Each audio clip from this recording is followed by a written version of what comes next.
Welcome back. This is Don't Watch at Night, a spooky little podcast dedicated to Latin American and Spanish language horror. I'm your host, Valerie.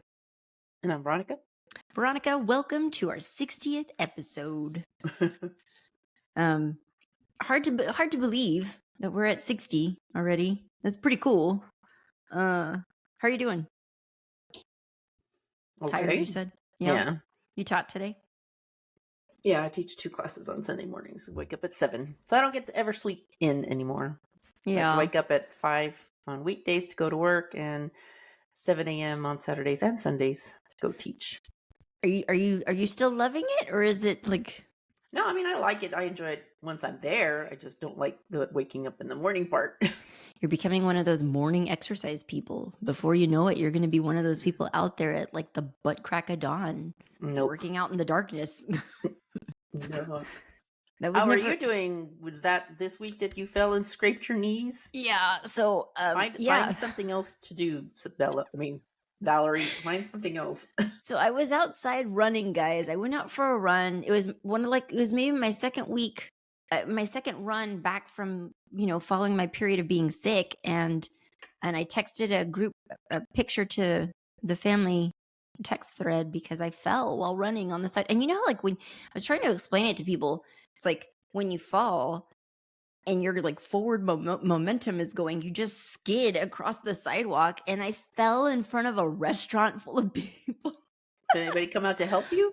No, because I hopped back up as fast as I could, because that's the terror, right? That someone's going to pull over and be like, "Are you okay?" And so that would just complete the humiliation. So I hopped back up and limped off the main road and made it home. But I'm hurting. I'm limping. Alex is like, he goes, "Man, I never expected to be married to somebody with a peg leg," because I'm like walking around like.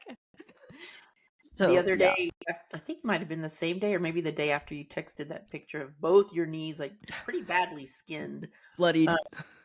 I was pulling into the driveway, and like right as I was going to turn in, I was coming down the street, and there were like 2 young boys out riding their bikes, and one of them just like fell off his bike and was wearing shorts, so he skinned his knee and he's laying on the ground. His friends trying to help him get out, because they're in the middle of the road and they see me coming. And so when I pulled in, I was like, "Are you okay?" And like he was all embarrassed and trying not to cry, and I felt like whipping out the picture and saying, "That's nothing. My sister's in her 40s and look at her knees." Just to make him feel better, but I was like, "That's nothing. Look at my sister; she's in her 40s." My dummy sister, who's like, one of these days I'm gonna fall and I'm not gonna get back up. Like, that's gonna be it. I'm just gonna lay there. I told Liam, Take up swimming. That's like low joint. So I told my oldest, who's for those of you who don't know this, he has he just completed his second year of cross country. They just finished their season, 8th grade season. And I told him, I was like, "I think that maybe the next time I go out running, you should go with me, so that if I fall down, I have somebody." And then I acknowledged the fact that he's so much faster than me. And so I told him, I was like, "But you'd leave me in the dust. I would just be there on the ground." And he goes, "Well, I mean, if it's an out and back, I'll see you on the way back."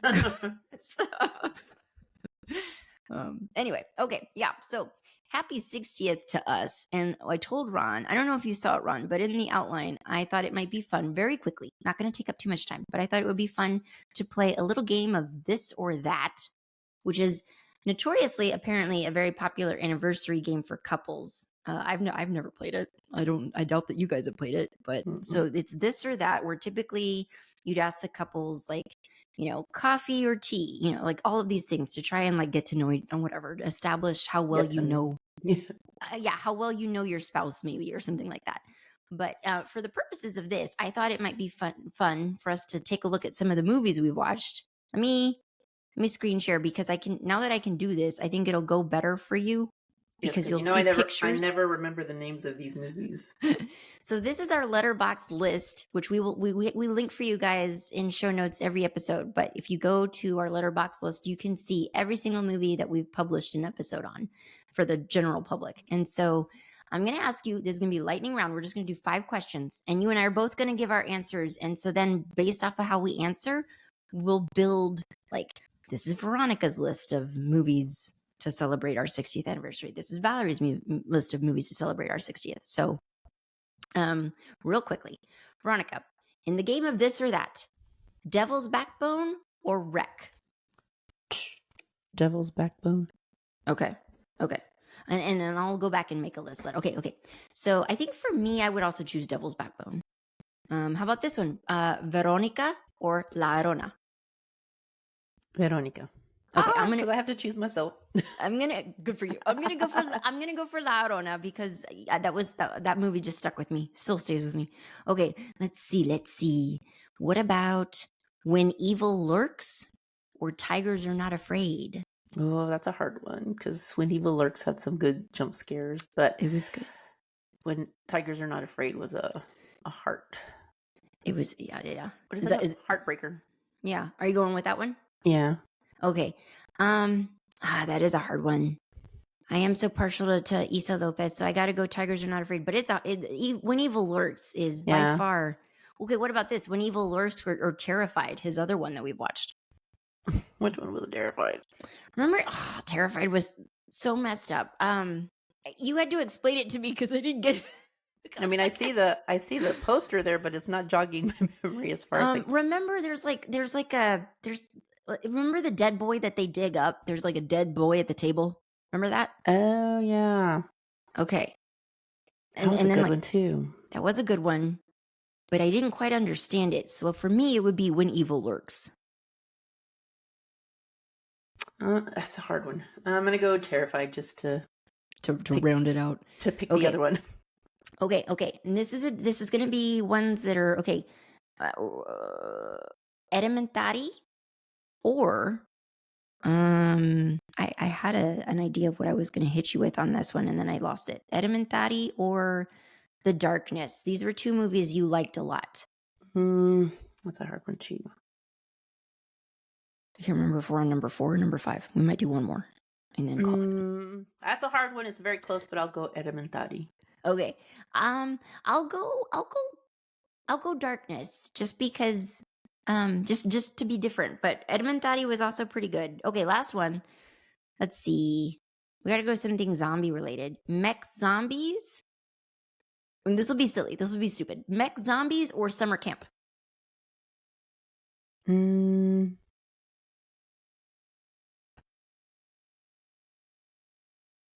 feel like for me, I enjoyed Mech Zombies a little bit more. It was funny. But the kids are younger. And so there's an element of stupid there that gets on yours and my nerves. I'll go same. Yeah. Okay. All right. Well, so that's just fun. Were there any other ones that you would have chosen to pair against each other?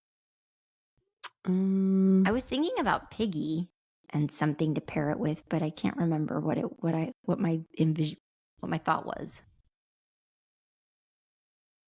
I'm an extra bonus question. I'm gonna ask you because I had this thought. These are two movies that you and I were kind of like about: The Day of the Lord or The Skin I Live In.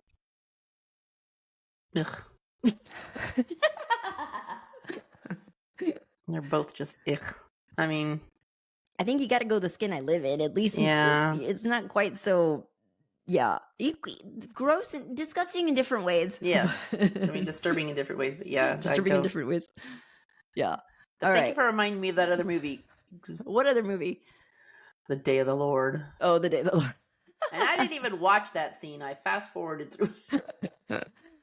Yeah, but like this is just, it's really cool to go back and look at this list and look at all of the movies that we've covered across 60 episodes and just know that like, yeah, we've done Where's a fair Train amount to Busan? Train to Busan's on there. Let me see. I saw it.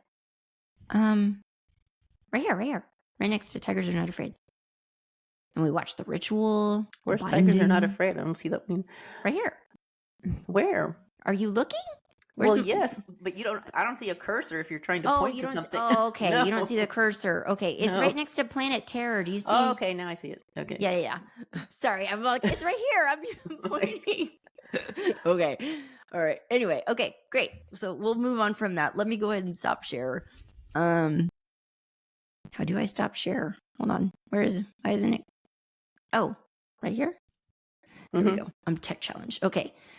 So the other thing I wanted to mention before we move on, guys, because our father would be appalled if we didn't mention it. In between our last recording and this recording, somehow. I'm not even sure how I came across it. I never would have known about this and never would have found it otherwise. So back in October 16th, a couple days ago now, um, FeedSpot, which I guess is like a place that like it's a they accumulate a lot of data over like 500,000 podcasts, and so you can get. I think this is maybe perhaps a place where you can listen to podcasts. So it's like a platform for podcasts, but they also just pull a lot of data on podcasts.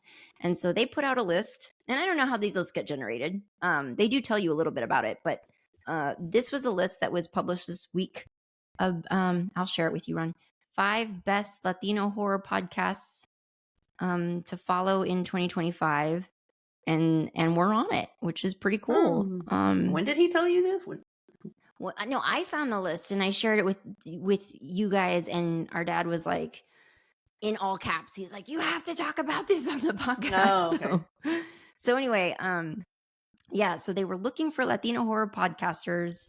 Oh, this is the article. Looking for Latino horror podcasters to listen to for your outreach campaign to promote your this is the list that they have. So these are 5 best Latino horror podcasts worth listening to in 2025.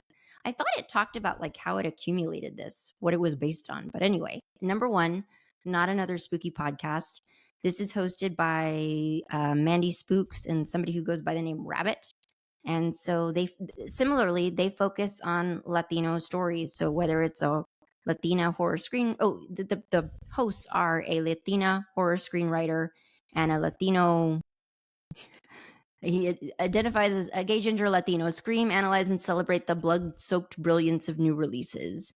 So I've heard of Not Another Spooky Podcast. There's also Susto, which I've also heard of. This is hosted by Aiden Castellanos. So and I believe Aiden is here in Texas. Cool. I want to say somewhere here in Texas. So Susto is a podcast of ooky, spooky, scary stories centered around the folklore of Latin American and Hispanic cultures.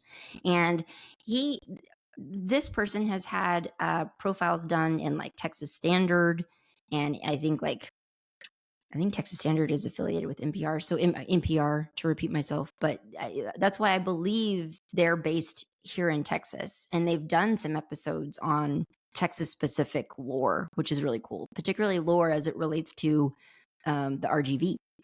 And then number 3, Tales of the Night, which I've not heard of. Host is Uriel Reyes. And then number 4 is Uy Que Horror, a Latinx horror movie podcast. And so this is the one that similarly they focus on films that are specifically Latin American voices, Latin American storytellers. So very cool to be on this list. Number 5. We are number 5. Don't watch at night. And so I thought that was just fun and worth sharing for you guys. And if you know anybody who has not found us yet and you'd love to introduce us to them, please do, because it's pretty cool to make a top 5 list of anything. Mm-hmm. So yeah, nice. Yeah, yay us! Happy 60th, Ron. Okay, all right. Are we ready to get to cocktail? Sure. I have some pages, not a bunch of pages, but a little bit of pages. So let me get to it. Just 3 pages. I'll go through it real quick. So and again, I will screen share with you just so you can see what I'm looking at, Ron. It might make it more interesting for you instead of just listening to me rattle on. So can I just eat my chips? Yeah, of course. Folks, there's going to be eating noises. Don't be bothered. Okay, so what I thought might be fun to explore for us, given that we just read a book that centers around kind of detective work, and not that I'm necessarily saying Suburban Dicks. By the way, this is our book club episode where we're going to be talking about Suburban Dicks. We'll introduce it in a little bit, but not that I'm necessarily saying this is synonymous with like dark, gritty film noir, but it's, detectives, kind of the similar genre. So I thought it might be fun to explore with our detective book the kinds of cocktails that detectives and murder sleuths might go for. So what I looked at online, obvious references, obvious go-tos would be like bourbon, scotch. I don't happen to have any scotch on hand at the moment. Surprise. But in the book, Kenny, and we'll talk about Kenny when we get to that part, but Kenny in the book, when he can afford a drink, He mentions Knob Creek a couple of times in the story, and Knob Creek is a bourbon whiskey, and so I thought, okay, well that we got to go with Wait, that. is that a brand or that's the name of the It's a drink? Like it Tom Collins is the name of no, the it's a drink. brand. It's a brand Oh, of okay. it's a Kentucky bourbon whiskey. Okay. And I've had it before. I don't remember if I liked it or not, but I'm about to sample it again, so I'll let you know. But it's a good middle of the road price point. It's not the most expensive thing on the market by far, but it's not like bottom shelf super cheap. So I think it's fairly decent. Like I said, I had it once and I can't remember if I liked it or not. But just to give you an idea, Ronnie, because I know this always drives you crazy. So so like the average, if you go to Total Wine, hold on. If you go to like any liquor store, but I went to Total Wine. Um, hold on. So like the $35.99 bottle of Knob Creek is going to be your base bourbon whiskey. I think that's what I would identify as like middle of the road. It's a 9-year aged bourbon whiskey, and then Jeez. and then you can see like they do have they have different ages. Like they have a 7-year right here. This 10-year one. This is going to be $62. How oh sweet. how old Oh is my dear. Boone's Farm? Oh my dear. Okay, so then when we Boone's scroll on Farm down, wine. over here you have this On the Rocks Knob Creek Old Fashioned, which I'm guessing is like this is like a pre-mixed batch of old fashions for $20. I wouldn't buy that personally. But then we get down here, Knob Mm, Creek Wise, $70.99.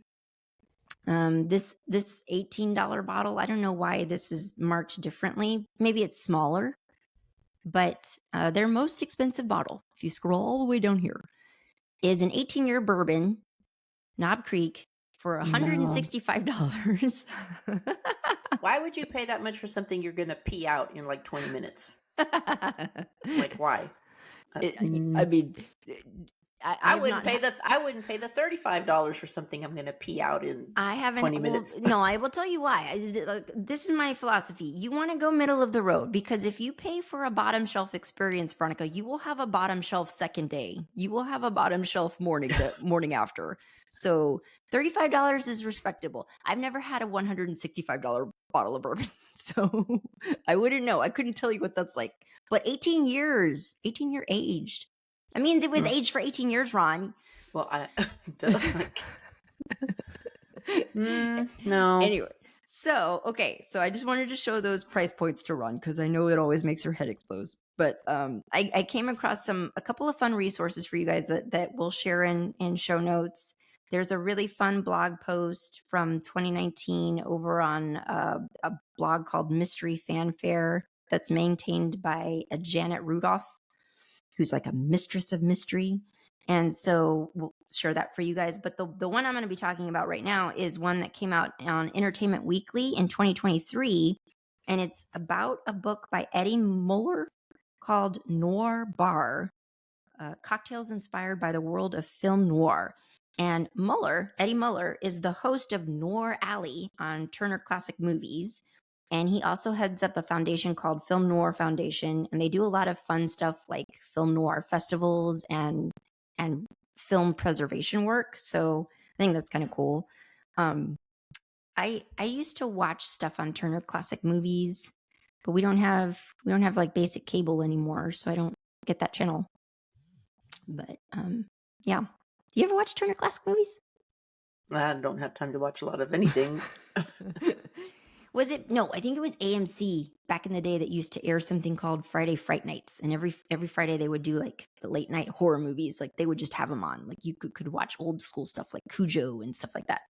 Because I remember when Alex and I first started dating, and he would travel a lot. He would come home on Fridays and he would fall asleep on the couch, which was fine for me because I would stay up till all hours of the night watching Fright Night on AMC. Which, anyway, not Turner Classics. Back to what I'm talking about. Okay, so this article, let me pull it up. This article is basically it's an excerpt from his book, and it's really super long, so I'm not going to read it, but I am going to there's 3 cocktails that I thought were kind of cool and worth talking about. Hang on, I don't have it pulled up. Let me see. Hold on. No. Where am I? Where is it? Okay. Hold on. Okay. Sharing. So, just to show you, so this Eddie Mueller best drinks for classic films. It's Mueller or Mueller? I think it's Mueller. No idea. Okay. Anyway, Noir Bar. There it is. This is the cover of the book. Cocktails inspired by the world of film noir. And so you scroll all the way down. He has one drink pairing called the Hammett Martini. I'm sorry, Hammett Martini, which he pairs with, what's the year on that one? That one was 1941's The Maltese Falcon, Veronica, which I believe stars, doesn't it star, do you remember The Maltese Falcon? I've never seen them. The movie, I've never seen it. Is that Bogart? Yeah, that's Bogart. I was trying to remember his name. Bogart. Humphrey Bogart. Yeah. I don't know who the female lead is, but yeah, Humphrey Bogart. Sorry, I'm getting confused. Okay. So he pairs the Hammett Martini. What did I have to say about this one? This one calls for vodka and Bacardi rum and Benedictine. I don't normally keep Bacardi rum, so I wasn't going to be able to do this one anyway. But for the next one, yeah, there's Humphrey Bogart. For the next one, he pairs the original champagne cocktail with 1950s Sunset Boulevard, and which is I haven't seen a bunch of film noir movies, so I haven't seen Sunset Boulevard either. You know who would have seen these movies? Our friend Bella. She's very much into film noir. But the champagne cocktail, just real quickly for those of you who don't know what it is, I have had it before. I enjoy it. This is what you do is you put a sugar cube into the bottom of your flute or your coupe glass. You put some Angostura bitters. You dash a few dashes onto that cube and like soak it. You can do half an ounce of cognac, optional, but you don't have to. It wasn't part of like the original champagne cocktail, which, by the way, is dated back to like 1862. So you can skip that. And instead, what you'll just do is you'll top. What's that sound? Oh, you'll top with champagne. No, you're fine. I just didn't know what that was. You'll top with champagne. And what that's going to do is that's going to cause like this lovely string of bubbles in your champagne that lasts for a really long time. I always thought that was bad to mix sugar with. Well, you don't want to have liquor. You don't want to, right? Well, I mean, no, I mean like all of the cocktails that Robert makes for you have simple syrup in it. That's sugar. But yeah, I wouldn't have like a bunch of this. I don't think champagne and sugar mix Doesn't that give you a hangover? No? It can if you have too much. Yeah, totally. You want to drink in moderation and you want to hydrate with water, guys. So, but yeah, we had the champagne cocktail last holiday season. It's a really nice drink. But the one we're going to be going with today, guys, for today's purposes is, let me scroll down. It's the Xena, which he pairs with the 2021 movie Nightmare Alley, which I never saw, but I want to, Ron, because it's got Cate Blanchett and Toni Collette in the same movie. Nightmare Alley. I don't think I've heard of that one. Yeah. I can't remember who directed it. But the Xena, you can look that up if you want to while I talk about this. The Xena is you would go with like a rye whiskey, which is not what we're doing today. I don't think that Knob Creek is a rye. I could be wrong, but I don't believe it's a rye. But because I wanted to pay homage to Kenny in the book, I'm going with Knob Creek, and I'm dubbing this cocktail, instead of calling it the Xena, I'm calling it the Comeback Kid, again as a nod to Kenny, who's desperately trying to create his comeback throughout the course of the book, because he's sort of like a fallen from grace journalist. So working with his Knob Creek in place of the rye whiskey, the recipe goes 2 ounces of bourbon or rye whiskey if you want to go traditional, 3/4 ounce of sweet vermouth, 3/4 ounce Benedictine, dashes of Angostura bitters to your taste. You want to do an absinthe rinse on the glass, and I'll explain to you what that is, Ron, in just a second. And then you're going to garnish with an orange peel twist. And you'll put all of that in a shaker, and you'll shake it up, and then you'll strain into a coupe, and you'll garnish with an orange twist. And Eddie Mueller, the author of this book, calls this one of his personal favorites. So that is our Suburban Dicks drink. And I do happen to have it right here. So let me stop share real quick and show that to the camera. This is my drink that I made like 30 minutes ago. So I'm going to take a drink real quick and let you know what it's like. Oh, that's very good. That's really, really good. I was worried. It's a strong drink. This is a spirit forward drink. So it's not, What does that mean, spirit forward? well, it's just like, this is just straight booze. Like this is all booze. It's bourbon, alcoholic, sweet vermouth, alcoholic, Benedictine, alcoholic. Like there's no anything else in this drink. So, um, so Ron, Hmm.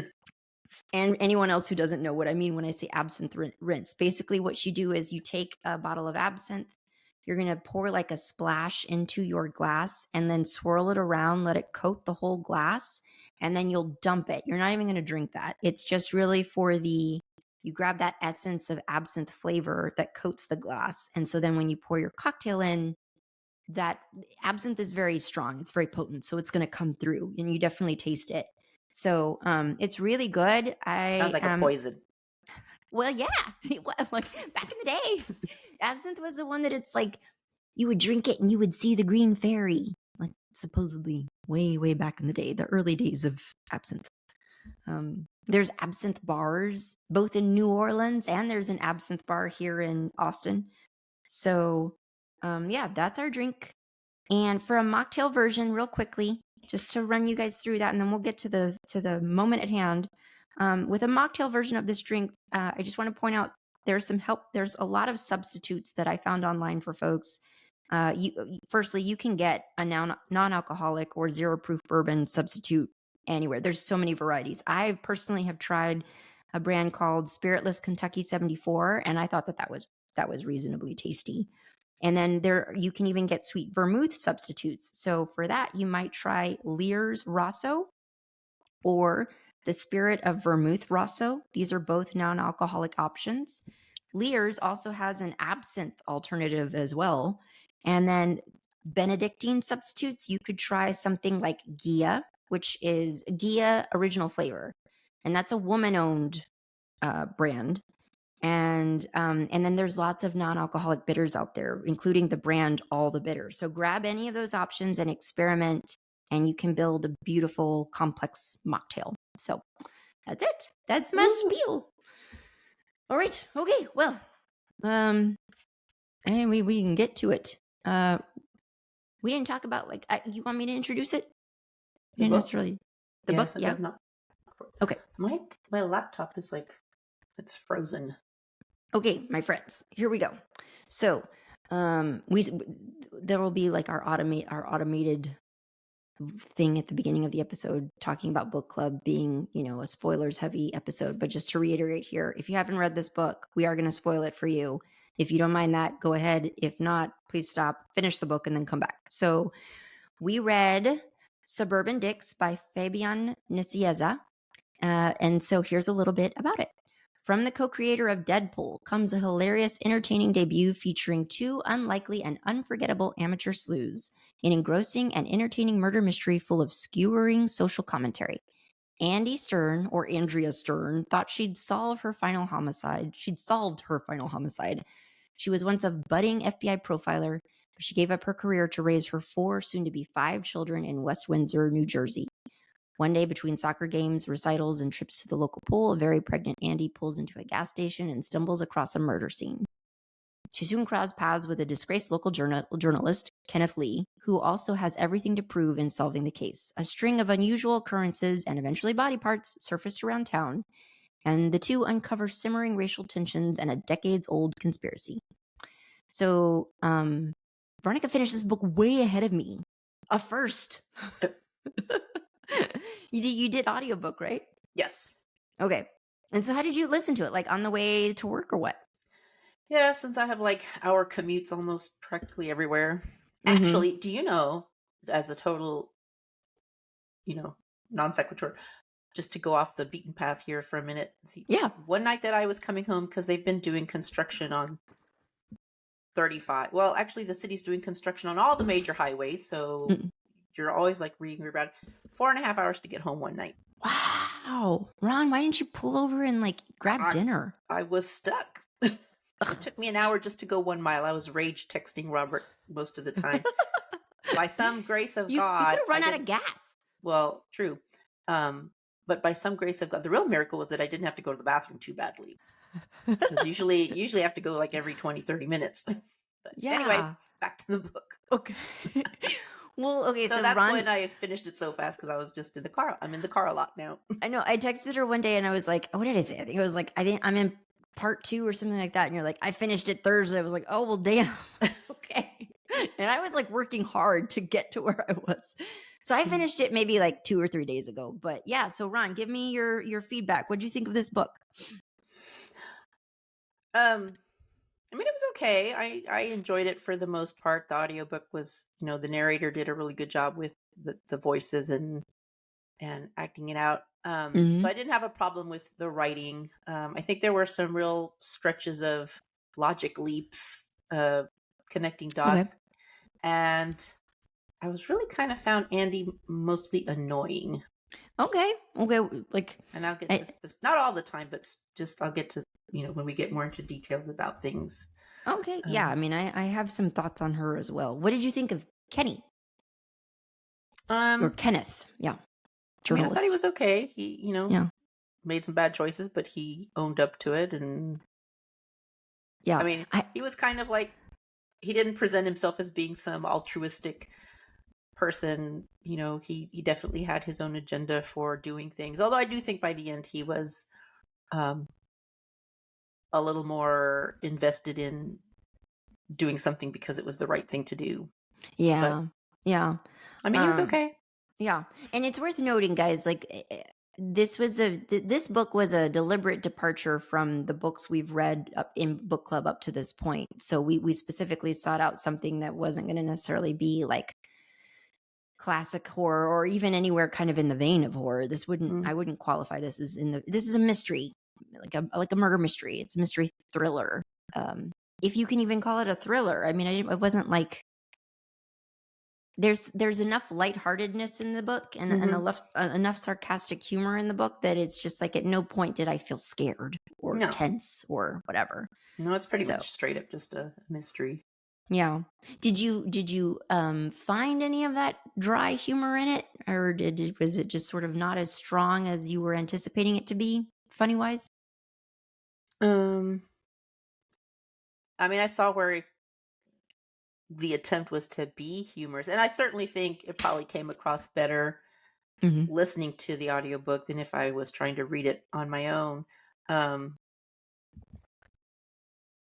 I just personally never laughed or anything. Yeah, I felt like sometimes it was trying too hard to yeah. be humorous. There wasn't too much like laugh out loud humor, which I guess Hmm. I was expecting a little bit of, given how it just pitches itself as being funny. Hmm. Um, but I appreciated the sarcastic banter between like Andrea and Kenny. I don't call her Andy. It's weird that it calls her Andy because I don't know that anywhere in the book they call her Andy. It's always Andrea.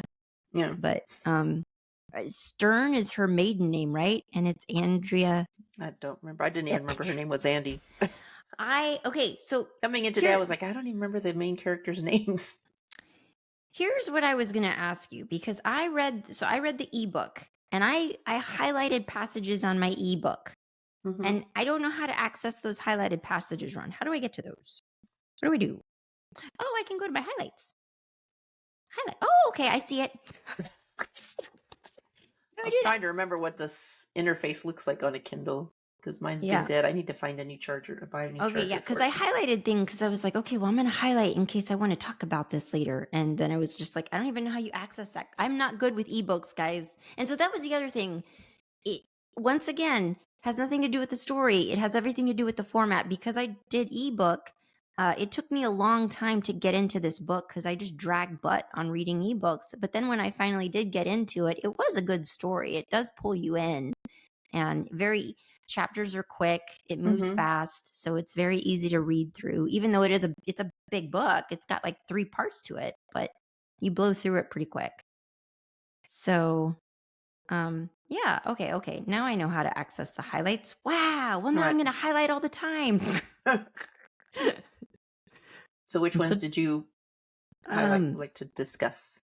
well, like I'm jumping around a little bit, but my what I found hard from the jump to relate to Andy is just that it's just like I don't and I'm not trying to sound judgy, but I don't know how you get to 5 kids with a husband you don't even really like. Like, I'm just like, how I I just she's locked herself in to this role where Mhm. she was like this brilliant, what is she, like a profiler? She was a Mhm. profiler? Well, she would have been if she'd She would ever. have been. She had the makings of being this brilliant profiler, and she got involved with a guy in college who they got pregnant, and so they wound up together, and so 4 kids later with a kid on the way, she's just in this miserable, unhappy place, and part of me, and again, this sounds judgy, and I don't mean it to be, but I feel like how do you get how does that happen? How Well, do you I let will that be happen? I will be judgy. I have no problem with being judgy. That's why she annoyed me because I got tired of listening to the, oh, she could barely tolerate her husband and this isn't the life she wanted, yada yada. And I'm like, well, lady, number one, at first I thought, well, when was this book published? Like in the 50s? Because okay, so she's dating her husband in college. She's a day away from breaking up with him when she finds out she's pregnant. Okay, that doesn't mean you have to marry him. Right. Like, Yeah. you could have had the kid, and having the kid, I mean, unless the FBI has some rule against not hiring women with children, which I seriously doubt, and even then she would have been a profiler, not a agent in the field. That Yeah. wouldn't have precluded her from, even if not being in the FBI, I didn't realize I was gonna set Ron off, but let's working go in for it. law enforcement somewhere. I mean, yeah, like you're in this life because you've put yourself there. Like, you didn't Right. have to marry this guy if you didn't love him, and you certainly didn't have to go and have, 3 other kids with another one on the way. Yeah, Like like, I don't feel sorry for you. You did this to yourself. it's it is well, like, part of it is because, like, there is a moment in the book, and honestly, I'm looking at the freaking crap I highlighted, and I don't even know why I highlighted it. But there's a specific section in the book where she talks about, because Andrea, in her, like, what, college years, she Mhm. solves some major murder case, and Mhm. with a young FBI agent guy, Ramon, who Mhm. she kind of falls in love with. Ramon is has a fiance. She has her relationship with Jeff. Isn't that the name of her husband, Jeff? I think so. Yeah. So That sounds she is in a familiar. relationship with Jeff, and they fall in love, but they never act on it, which I appreciated. I'm like, good for you people for not making the dumbest mistake you could possibly make. But they they fall in love, and so she chastises herself in the book, and I wish I'd highlighted the passage, because she specifically says, I chose the sure thing for the I mean, I'm paraphrasing, but the sure thing for the wanted thing, the desired thing. Mhm. It's like, I wanted Ramon, but that wasn't a safe bet. I chose a safe bet. And it's like, okay, so then you're acknowledging in your brain, like, you're acknowledging you made the wrong choice. You chose the sure thing. And for what? You're part of me, again, this sounds judgy, but it's like, you're too smart for that. Don't do that. Like, come on. Yeah. Like you said, like, you can just be a single mom. Yeah, and I know it's hard to be a single mom and be an FBI profiler, but you would have had the one kid instead of 4 kids plus the Yeah. like one on the way. Yeah. So, yeah, that got annoying. It's like, okay, just quit bemoaning it, you Yeah. know. Yeah. Okay, so if we want to set up, sorry, I hit the mic. Dang it, y'all. I'm sorry. Why did I hit the mic so much? If we kind of want to set up like, where we open in the story for people, for ourselves, to kind of get us going. The start of the book is, actually, I thought this was really well done, and it kind of grabbed me the way that it's done. The book starts off talking about what's I his name? cannot say his name. Well, what's the hold on. His nickname. I was going to go by the nickname. Um Saku? I think I Saku. never. Saku for short. So Saku Sazmal. I love chapter 1, the way that it opens, kind of talking about him, just sort of, he would have been the first to admit he'd had worse nights working the midnight shift at his uncle's Valero station. Um, there was this one time that he was robbed at gunpoint, another time he was robbed at knife point, one time he was robbed at spatula point. And there was last night when Saku Sazmal was murdered. And so Mm. I thought that's a great that's a great opening page. Just sort of like leading you in with like, here's this guy. Oh wait, now he's dead, and so then you're opening up with like the crime scene, and we get introduced to detective, not even detective, Just officer, like a beat cop. officers Michelle Wu and somebody Patek. I don't remember It anybody's doesn't. names. Patel. Officer Patel and Officer Wu. And so that's where we also get introduced to Andrea, because Andrea shows up in her Odyssey minivan. I have an Odyssey. I have a minivan as well. I don't have as many kids, but she shows up with her brood onto this crime scene. So yeah, I don't know. Is there anything did you enjoy that opening as well? Do you think that was That page, interesting? yeah. But then I don't understand why when she pulls her youngest, because she stops at this gas station where the Saku dude, whatever his name is, has been murdered, Mhm. because she's looking for a bathroom for her youngest to go to the bathroom. Yeah. And she holds out her child. What I don't get is, why was this child like naked from the waist down already, so that it's peeing just there on the concrete? Like, it's like, Maybe what? they were potty training. I don't know. I don't know. And you drive Was around, you're driving around with your kid half naked in the back he seat. naked? He didn't have any bottoms? Or Well, the yeah, because that was the officer was talking about how she's contaminating the crime scene because the kid's urinating on the floor. well, I just assumed she or he, I can't remember. I just assumed the kid like peed through their underwear or something, or through their I don't know, whatever. I But don't know, yeah. maybe. Yeah, so she contaminates the crime scene, and we also sort of get a glimpse because of that, because they're like, "Dude, what are you doing contaminating the crime scene?" And then that's when Andrea kind of lays in, and you're like, "Oh, she's like, "Oh, you mean the crime scene that's already a complete disaster because of all these mistakes that you've made?" So all of that I thought was a really cool introduction to this woman. And sort of you wonder who she is at that point, that she's so knowledgeable. And by the way, she's described throughout the course of this book as just like this whale of a pregnant woman. Like Mhm. it got to the point where it's just like, okay, I get it. This author thinks that pregnant women are just whales. She's just waddling everywhere. I just imagine like this very petite, short, uh, just like kind of like me, for instance. Like I don't have a very long torso, so I always grew out, or I always grew like out, like in front of me, not so much wide, but out. Hmm. And I remember my doctor telling me, "Well, yeah, you have like a short little torso. The baby has nowhere to go but out." And I was just like, "Well, damn, that hurts, doc," but accurate. So, especially with my last pregnancy run, I got so huge and so uncomfortable. I get it. Like reading those parts of with Andrea being like just hitting her limit of being uncomfortable. I was like, yeah, I remember that. All right, what else? What else? What else stood out to you?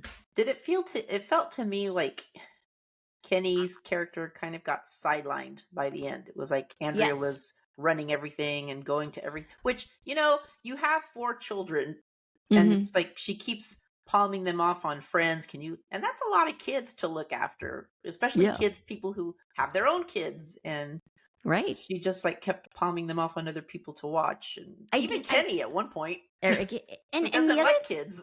the other thing that I felt shifted in the book, and maybe it's not that there was a shift so much as just like I had I as a reader had ascribed something to Kenny, and then I was being made to feel a different way.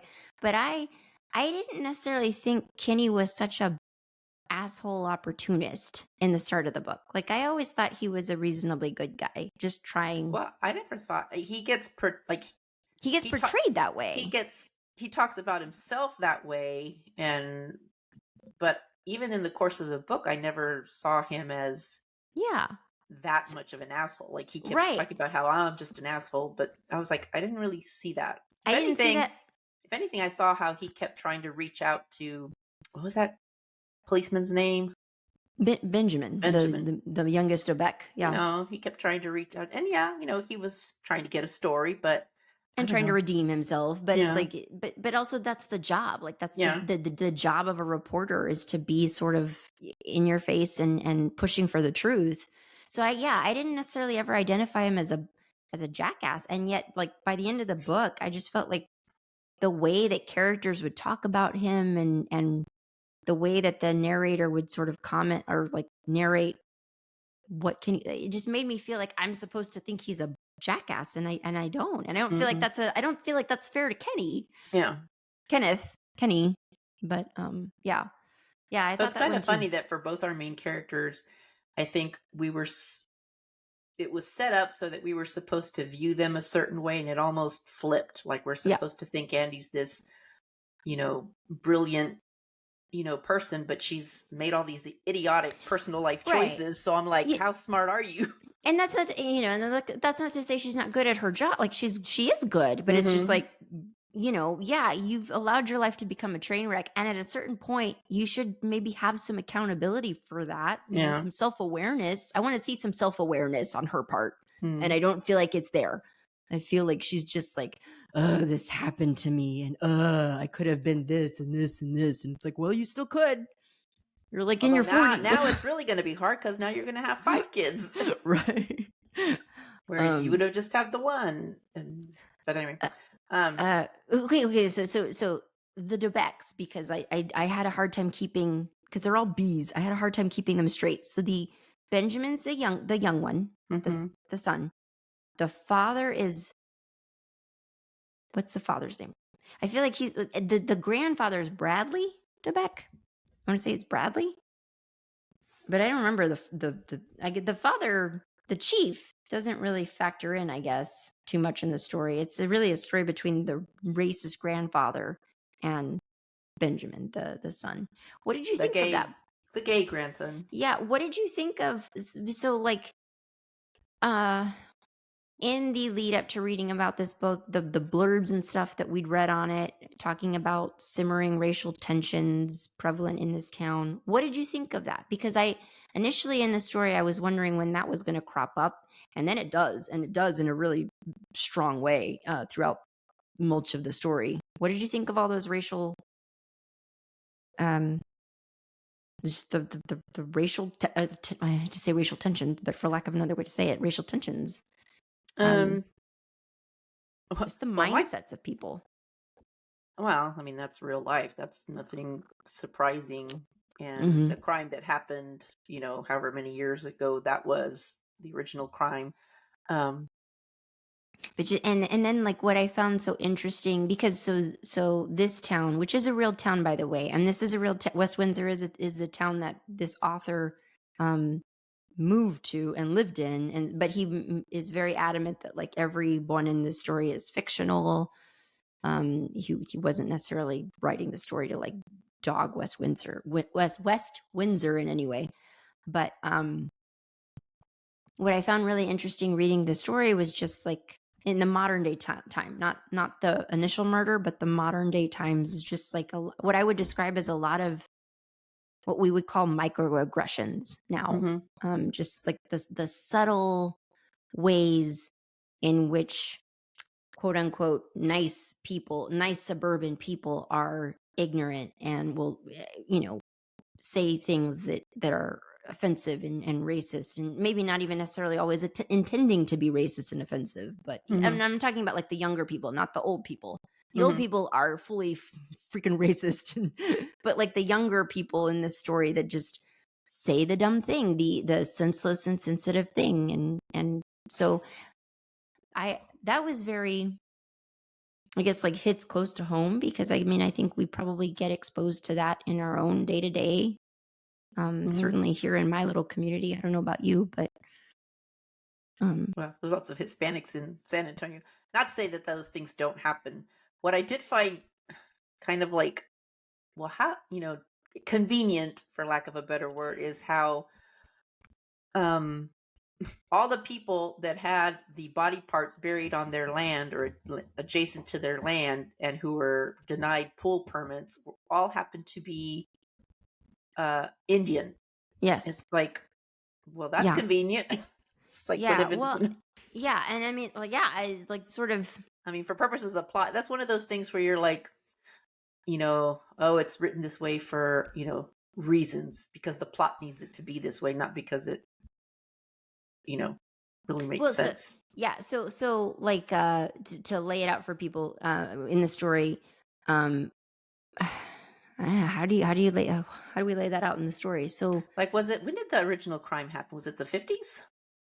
yeah, somewhere around there. Somewhere like in the 50s, there was a young, like adolescent aged, maybe 18, 19, young black man who, and a white, Cleon Singleton, yeah, and a yeah, young white female that, and I forget her she name. fell in love with him and things happened and they got pregnant. And of course, when her racist father and his friends found out, they basically ganged up on this poor young black kid and murdered him, dismembered him, and buried his body around town, which back then there was Was a lot just of rural farms. farm Yeah. area. And so they thought it was good to go. Well, of course, as always happens, cities grow, neighborhoods are popping up, construction. And so now there's homes built on, all this land. And um, some of the people were applying for pool permits, and all these people happen to be people Indian, because apparently there's been an influx of Indian um, people that have moved into Windsor. Is that the name of the place? West Windsor, yeah. West Windsor. Well, and so And yeah, so yeah. the city keeps denying their pool permits because, of course, they don't want them digging. And so to like a casual observer, it does seem to be that the pool permits that are being denied do happen to be a lot of families of color, specifically Indian families, but also I think there were maybe like a Asian, a Chinese family, maybe. Mhm. Maybe some, well, at least one in the book. But what's worth noting, while that seems convenient for the plot, I think what the plot also does, and I thought I had highlighted this or made a note somewhere in my notes app about it. What the book does is what it's describing is what we would call, hold on, I wrote it down. Oh, yeah. Kenny's mom, who lives in like a home for elderly people, it sounds like. What is And Kenny? Is he Korean or Filipino? He's some kind of. I thought she said Chinese. I thought he said Was it Chinese. Chinese? I could be wrong. I thought he said No, you might Chinese. be right. I mean, you sometimes on audiobook you miss details because you She just miss them. she's a realtor, right? I think. Yeah. So anyway, what she's describing in the book on pages 210 and 211, I did make a maybe I can go and find that, but she's describing what we call white flight. So she's describing instances where it's like this was a community that started out predominantly white, and then what happens is you get more and more influx of communities of color across all various ethnic backgrounds, and then what ends up happening in real life as well, what ends up happening is you have white families leave. And so a community that was at one point, when they dismembered Cleon Singleton and buried him around the community, it was all white. With the incoming of, black families, Chinese families, Indian families. I don't think there's a Hispanic person in sight in this book except Ramon. but like what happens is those white families leave or maybe go to more affluent parts of the community, and so yeah, you have a lot of permits being rejected that do happen to be Indian families, but that's also just because that happens to be what the predominant population is at that point in this story, which is true. Like, where I live, I'm sure at some point this was predominantly white. It's not anymore. It is predominantly Hispanic, Indian, Black. Like, we do have a very diverse population in our little area. But the white people that we do have here still have very old fashioned notions of, I mean, it's still Mhm. small Texas town Yeah. mentality. And the So, other thing that maybe, and again, because you miss sometimes little details in audiobook, and it's not like you can go back and reread it because it's too hard to find your spot. But um, how in the world did Andy how did she even jump from, okay, people are having pool permits denied to, oh, maybe it's because somebody buried something there? I well, mean, see, it's like she sorry. jumps from that to like, oh, maybe they've buried bodies and that's why. I feel like yeah, like That was a big jump. how we got to that place felt a little weird. And I can't remember. Let me look and see if I had anything highlighted on that. If I highlighted any sections. Um Because, like, at what point in the story does she make that connection? There's the conversation that the It, Cellulitists are it's having with the Indian cellulitist, women. Cellulitists. Oh, like because elitists. yeah, elitist, Ah, cellulitist. that makes sense. I like that. Cellulitists. Okay. Okay. It was With pretty quick because as soon as she starts hearing multiple, see, I was thinking Indians, Chinese. cellulite, but cellulitis. Well, That that's the makes way the sense. audiobook lady pronounced it. Okay, So no, that makes total sense. The minute you said it, I was like, okay. I was like cellulitis, yeah, because which it's like sounds like a disease. the minute it is a disease, cellulitis. The way you Is it? pronounced it originally, cellulitis is not a disease, but it's a condition. Okay. Anyway, But where was I going with that? Oh, yeah, like she makes that hypothesis, that theory. She comes to that theory pretty quickly after hearing multiple people of color have had their pool permits like denied. And I'm yeah, like, yeah. okay, did I maybe black out for a minute and while driving and I missed I missed the Where she crucial made the jump to connecting like, information that she has, that she there's a connected body this. part. Although like, yeah, as far as plot goes, that is interesting. But yeah, the way that she would have made that leap, you do have to wonder how she made that leap. But Mhm. yeah, let's see what else. So what did you think about, because this original crime was committed not by any of the people in the town, in the sheriff's department, in the the permit office, whatever, that are helping to perpetuate this cover up. Hmm. None of them were actually, probably may not even been born when this original crime happened. Yeah. Yet it's like descendants of the original, Hmm. perpetrators.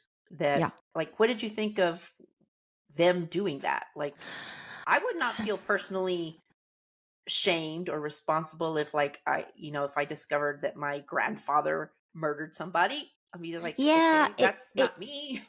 It didn't feel, although like in the reading of it, I didn't necessarily question it. I kind of just went with it. But as you're pointing it out now, yeah, it doesn't really feel like a very strong enough motive for why, because the other people, so the Hmm. Dobecks obviously are the family at the root of this cover up, and they're the Dobecks are also just like a long line of people that have been the heads of law enforcement in this Hmm. town. So every Dobeck man has been the chief of police at one point. And so the other people who are covering up this conspiracy are other people that work in local government offices or what have you. And Hmm. I guess through the story, it seems like those people were like their ancestors were part of this, and then they're like related through, like they're Yeah, they're part of the descendants. lineage. And But it's as just we like, yeah, that's not a strong enough, like, what tie do I have if my great great great great grandfather well, I didn't was go a back racist at one point? didn't go back that far. I'd probably say grandfather Yeah. level is the original men that were responsible. But then we find But out it's that not the like I'm person, gonna go to jail because yeah, no, but right. it's like I'm gonna go to jail And now because I'm participating in a cover up. how does it shame your family? I just, that didn't make any sense to me. And then especially to find out that the person that actually, well, I guess they all took part in dismembering the body. Maybe, I don't know. I can't remember. I Because the think person who actually killed Cleon yes, was the father of the daughter the that daughter. got pregnant. But yeah, I That think they the other all men just kind of I think where they're all implicated is they participated in the all cover did up. take. I think they all did take part in either the dismemberment or the burial. So they Mm. all assisted in, yeah, that would be what that would be assisted homicide. I don't know. The Veronica, I'm I looking at should know. everything. I'm looking at everything I highlighted, and I don't. It doesn't make sense why. I just would highlight this, like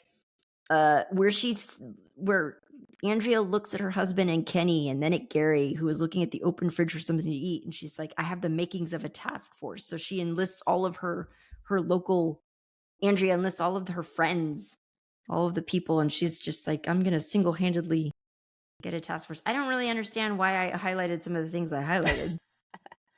That's the nature of highlighting. So, Because like you can't go in and make notes like this is why this is important. Like um but yeah, I just didn't understand why all these people are still participating in this cover up. Because, like, the yeah. original murderer, I think the only person that we know of anyway that is still surviving from back then is the old chief of police. Yeah.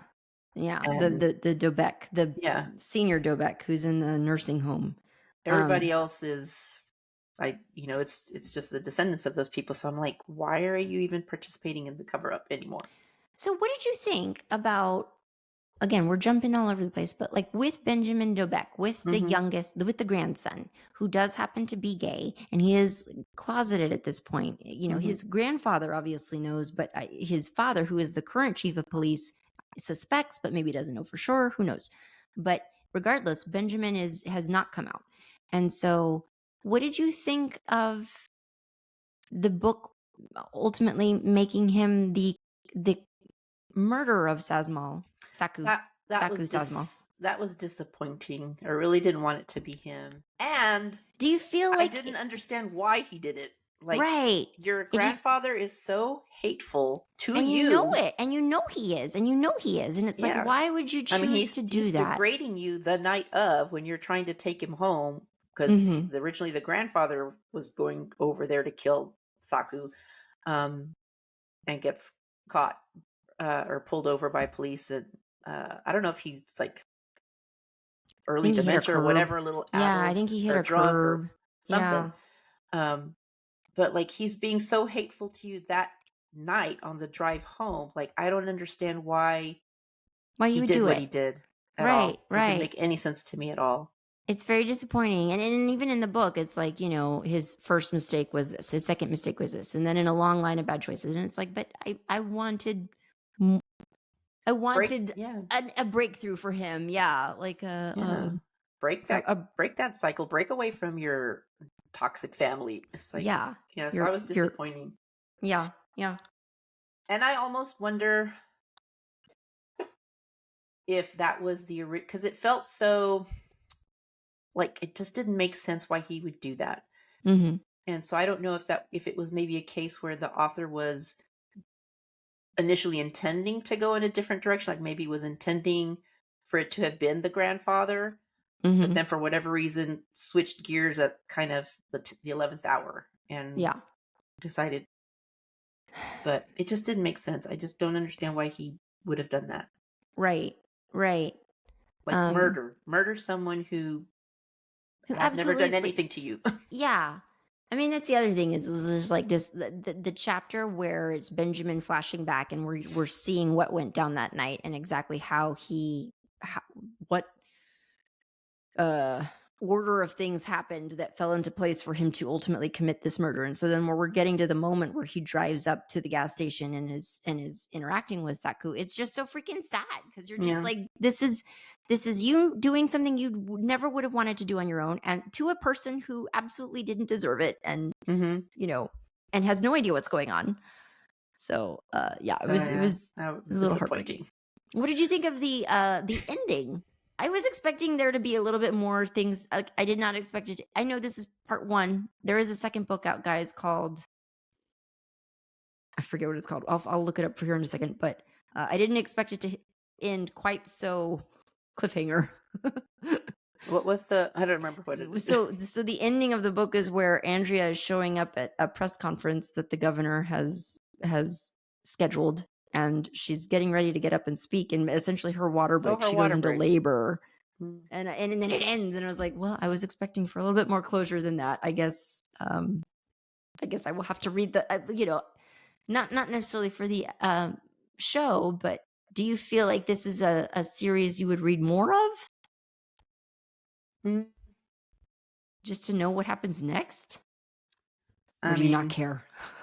I don't really care. I'm not that invested in her life. Yeah. Maybe if she'd have been an If interest, she because writes the ship, are you interested if she like gets her life back?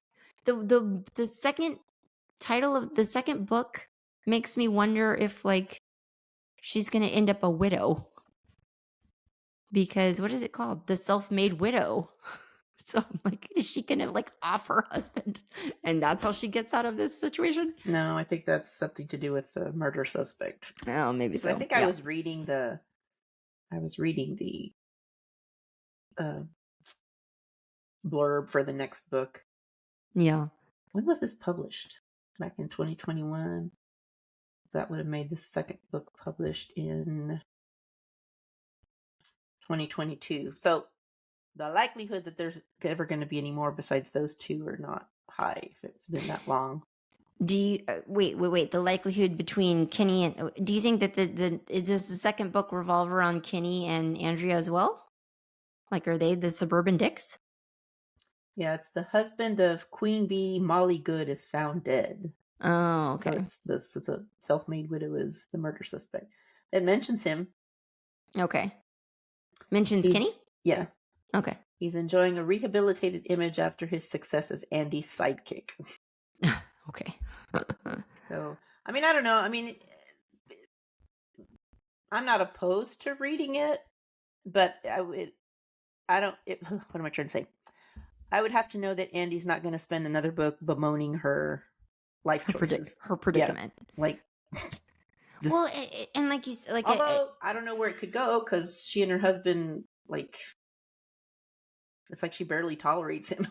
yeah, and So. again, like, it goes back to like what's frustrating for me, is not just it's not just that she's constantly talking about how miserable she is. Like, what's frustrating for me is that there just doesn't in this first story anyway. Maybe I would hope that some self discovery would happen in the second story, but there's just no like, okay, here, how did I put myself in this situation? You know, it's like it's not like Jeff showed up in my life and I just couldn't help myself. Like, she even talks about the fact that like she didn't like him right away. She wasn't that into him right away. So it's just like, what choices did you make in this scenario that led you here? And, you know, maybe a little bit of accountability on your own part, babe.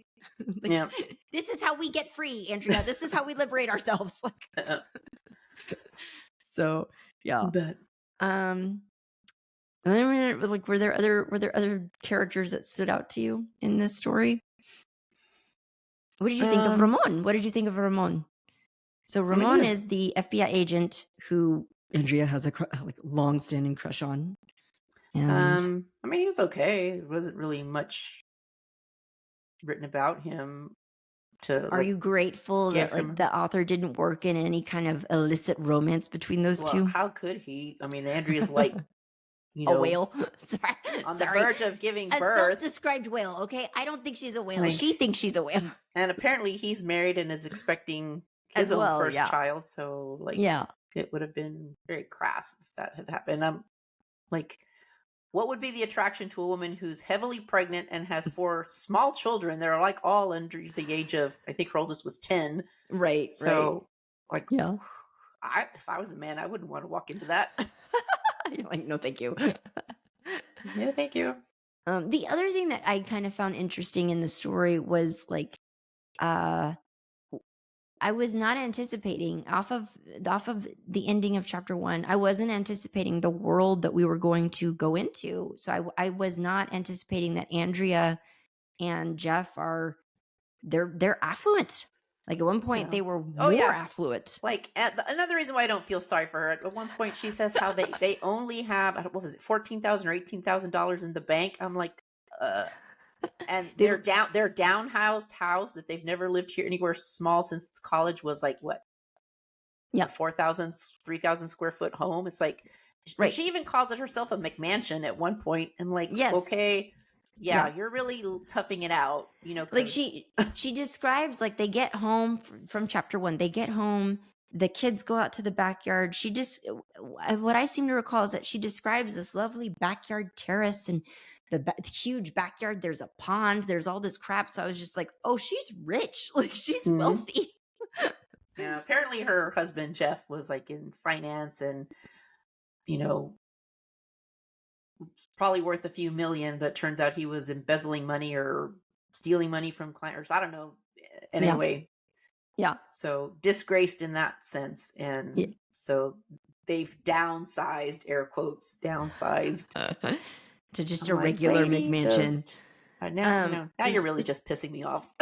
Were there other like logic leaps that you found hard aside from like the bones in the yard in people's fields and the leap she makes for that? Were there any other logic leaps that felt stretched to you?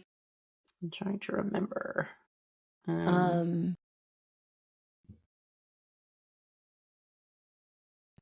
I mean, that was the big one. Yeah. Yeah. She pretty much made every deduction. You know what I like to see in mysteries or detective is, I don't like it when the protagonist, detective, amateur sleuth, whatever they are, is always right, because that's not realistic. And I know Right. we're reading fiction, and so it's not. But I mean, have them be wrong once in a while. Have them come up with a theory that doesn't pan out, or the Like evidence. something that knocks them back on their Yes, heels, you know? because I don't think Yeah. that ever happened to her in this book. It's like every leap of logic that she made, every deduction, it was always right. And Hmm. she was never, and I don't, that's annoying to me too. Well, it's And that's another not way. specific to this book. I've seen that a lot in other. Sure. Yeah. Yeah. Yeah. But it's also, it's like another way where it's like, again, where I felt the book took a turn. Like, I guess it was easy for me to sort of look at Andrea as sort of a little bit of a hot mess in the first half of the book, because her life does seem like it's a hot mess. Hmm. Like hot mess within a certain realm of privilege, but hot mess nonetheless of her own making. But anyway, so then like the second half of the book where we're made to feel like Kenny is just this freaking uh dipshit, for lack of another way Hmm. to put it, that they all have to put up with. And why it didn't necessarily ring true for me is because of what you're pointing out. It's like suddenly Andrea is this infallible woman who's brilliant in her job, and he's this bumbling idiot when he wasn't a bumbling idiot in the first half of the book. He's the one who sort of pushed Hmm. important questions at the beginning of the book, and maybe even particularly uncovered that there was potentially something behind the scenes happening. Yeah. She was just a woman who showed up at a crime scene with a kid who was peeing everywhere. Hmm. So yeah, like a little bit more balance in the next novel. It would be nice to see her have more human moments, and then Yeah. yeah, a little bit of self-awareness on her part would be great. Like, be wrong, because that's the way it would actually work. You watch an episode of Dateline, and they'll pursue different leads, and sometimes the person they think did it actually, it doesn't pan out, and Yeah. Yeah, that theory wasn't right. So let's pivot and try something else. Yeah. try something else. Yeah. But yeah, she was just never wrong. Never wrong, and Kenny was a jackass. Mm. Anything else that stood out to you about it? Not that I can recall. I think those are Yeah, the major things. it was enjoyable. Like, I did enjoy reading it. Mm. Little irritating characters here and there aside. Um, I, it's always nice to read a story where there's a woman kind of at the helm of things. As a matter of fact, I was just watching Copycat this weekend, Ron, and sort of realizing that Copycat came out the same year that Seven did, as well as a bunch of other like thriller movies of that genre. And what's unique about Copycat, which guys stars Sigourney Weaver, Holly Hunter, what's unique about that is that it's women. It's a women-led film, so Hmm. it's kind of cool. So I appreciated that in the story too, I guess.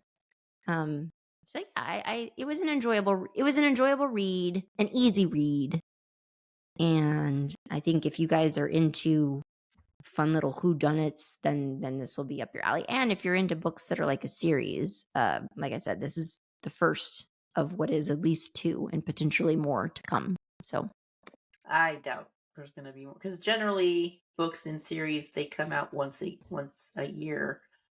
when did the Self-Made Widow come out? It's 2022, Oh, really? Okay. When did so Suburban Dicks come out? 2021. Oh, okay. So yeah, that might have So been yeah, it then. well, I'll be coming up on 4 years since the last one came out. So I mean, Yeah. never say Yeah. never, but I doubt it. Yeah. I doubt there's going to be more. And maybe he Um, only intended to do two. I don't know. yeah. So, yeah, I guess that'll be it on that. If you're looking for a fun, potentially two book and done mystery thriller series, give this one a look at. Give this one a look. Of course, we already spoiled it for you, so that's. But I mean, But you should have read it before you listened. right. So we will be announcing our next upcoming book club pick soon. It won't happen on this particular episode, but we'll announce it on our socials. So if you guys don't follow us, please go follow us. We are at Don't Watch at Night Pod on pretty much everywhere. And we do we do have ideas for what we want that next book to be, but that book club discussion episode would not be coming until probably end of January. So this was our final book for 2025. And our next book will be for 2026 discussion time. So, yeah. Veronica, we're on the cusp of entering the holidays. Are you excited? I haven't thought about it. I haven't really yet. You're like, I'm just trying to make it through one day at a time, damn it. Yes, pretty much. Pretty yeah. much. I'm excited. Dude, I still have some I still have a few like Christmas decorations up in the house that just never got taken down. And so Are you serious? At this point, they're just staying up. Yeah, I have a Christmas wreath like hanging in the kitchen above the pantry. The Christmas tree, the artificial Christmas tree that we keep upstairs is still up there. It's still up? Yes. Oh my god. So I guess I haven't been to your house in a while. I don't. So.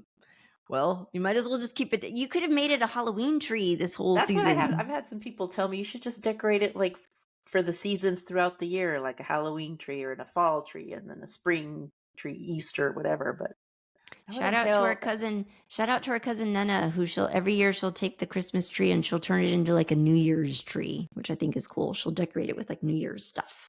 So maybe you do that. Maybe just keep it a seasonal thing. Valentine's Day tree. Here we go.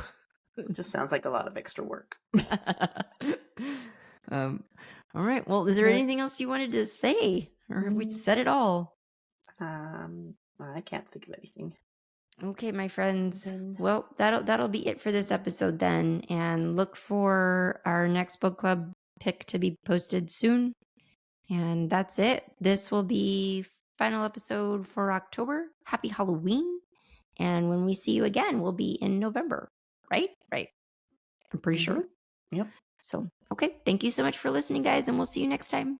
All right, bye. Don't Watch at Night is a Nest production hosted by me, Veronica, and Valerie. Editing by Valerie.